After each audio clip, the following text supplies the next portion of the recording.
Hello YouTube, this is Michael Kazmierski Dunn, if you guys don't know who I am, and welcome to episode 31 of the Blind Piper React series. So, it's been a while since I've done a reaction, but recently I discovered some more amazing singing voices, songs by really amazing singers that I feel like are very rare and I really think people should listen to. So I had the idea, okay, why don't I react to these? So the first one I'd like to react to is a really, honestly very Coloratura German piece for a soprano opera singer. And if you guys don't know what a coloratura is, because a lot of people are not very familiar with opera, coloratura basically means it's basically a soprano or an alto in some cases who has a lot of vocal dexterity. So one of the two hardest things in opera are called roulades, which are basically the scales, really fast scales up and down on one long syllable. And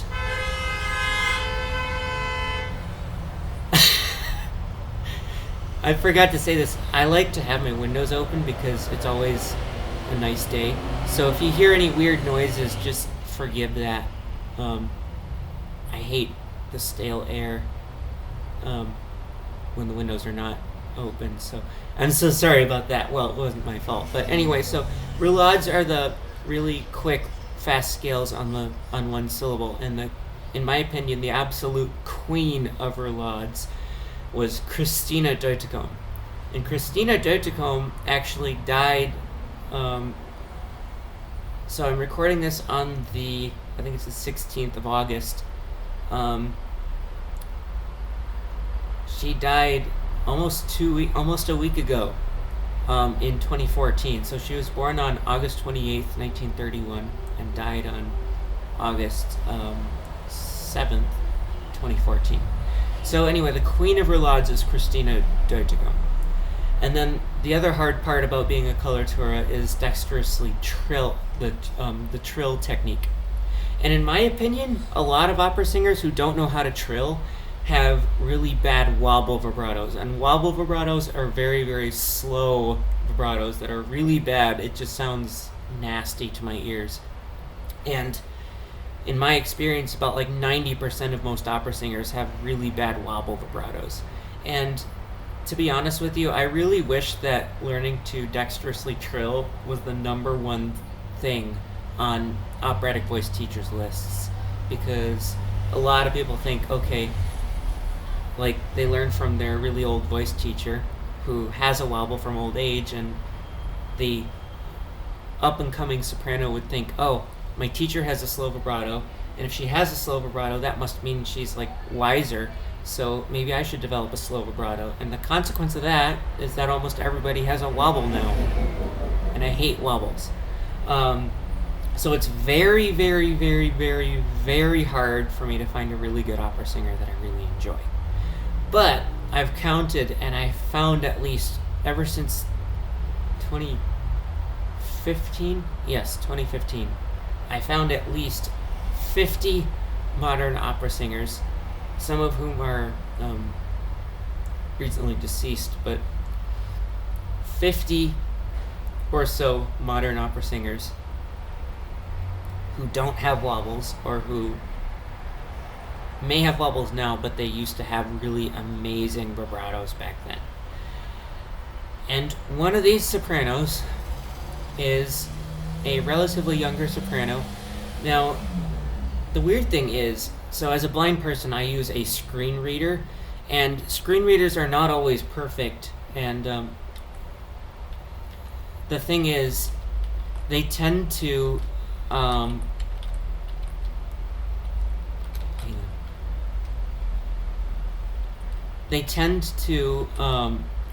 just pronounce names as they think they're pronounced. So, this girl is named Abby Raiford, or Raiford. Now, the reason why I'm thinking it may be Raiford is because my screen reader says that. So my screen reader says the name like Raiford, and I'll let you take a listen. Andy Raiford. I don't know if you could hear that. Andy Raiford. Raiford, it says. It could be Raiford. It's Raiford. Yeah, so she can always... Abby, you can correct me if I'm wrong about it, but I told her I would react to one of her pieces. The thing is, she's apparently... I don't know if she is from Oklahoma, but she goes to... at least went to the University of Tulsa in Tulsa, Oklahoma. And one of my other favorite opera singers, Sarah Coburn, is also from Tulsa, Oklahoma.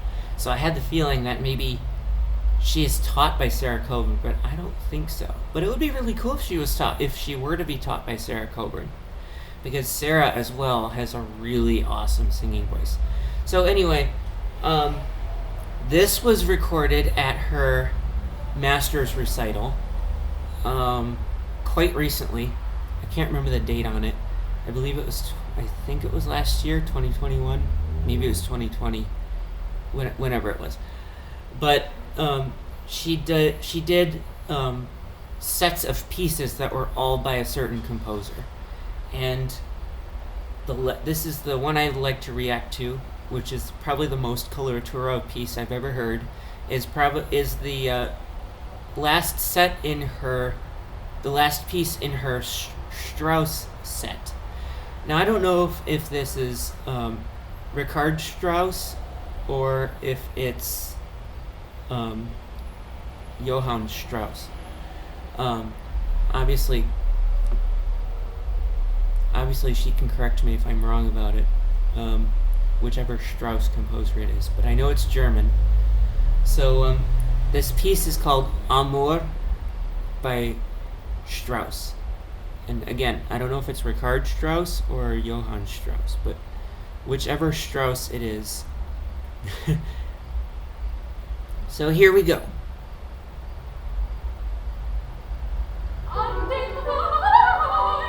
Ooh, big vibrato, I love that.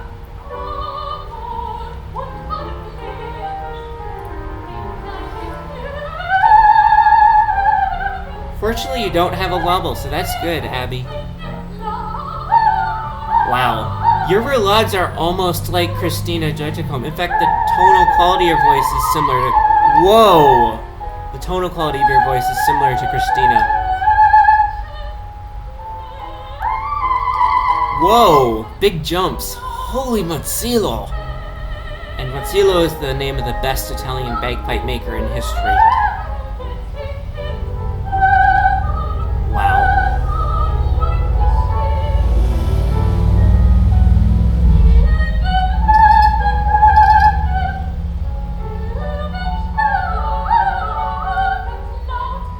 If they were a little bit crisper, your roulades would be just as crisp as Christina Judgecombe's roulades.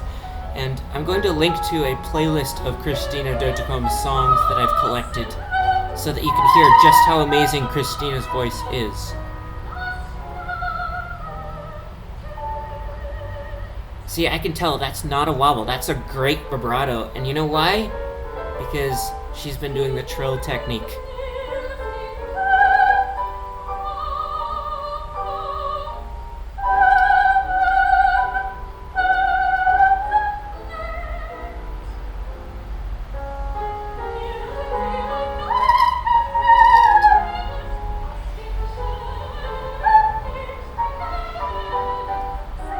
I'm surprised if Christina Judgecombe never did this one, because she would be perfect for this one.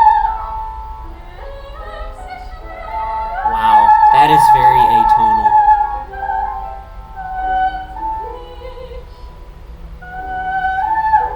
Oh, that's German, alright.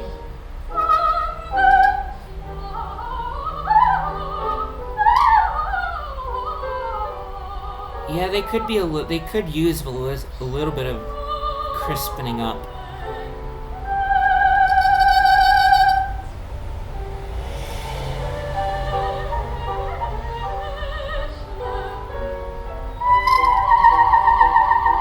Whoa! There you go, Abby. There you go. You got this.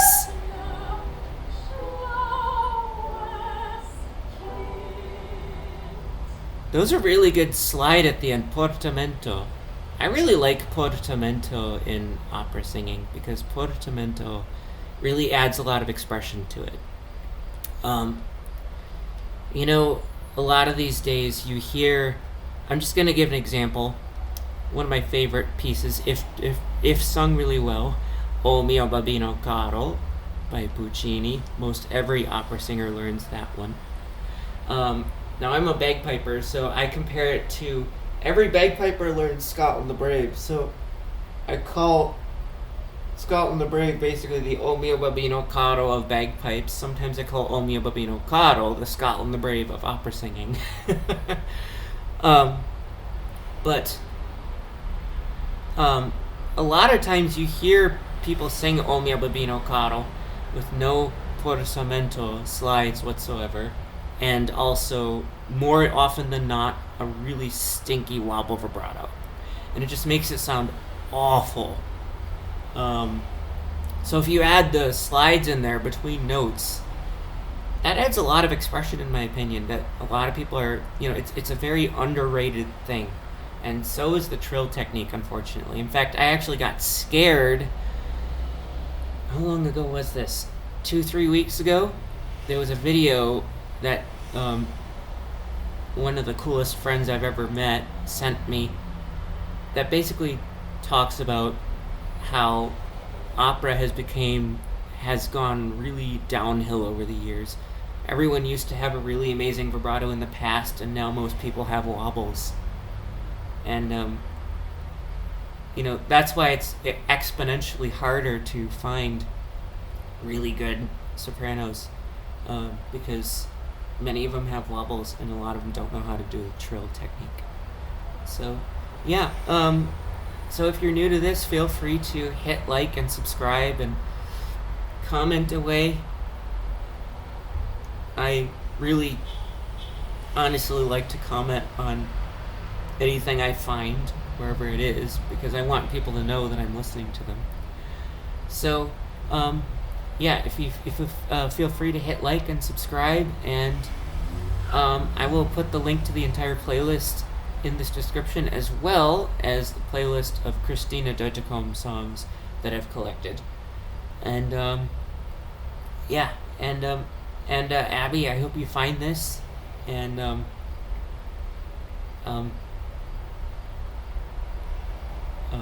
yeah, I guess I really don't know what else to say. So hope you've enjoyed this, and join me next time for episode 32, which is going to be another amazing operatic soprano that I just discovered quite recently. So have a great day, everybody.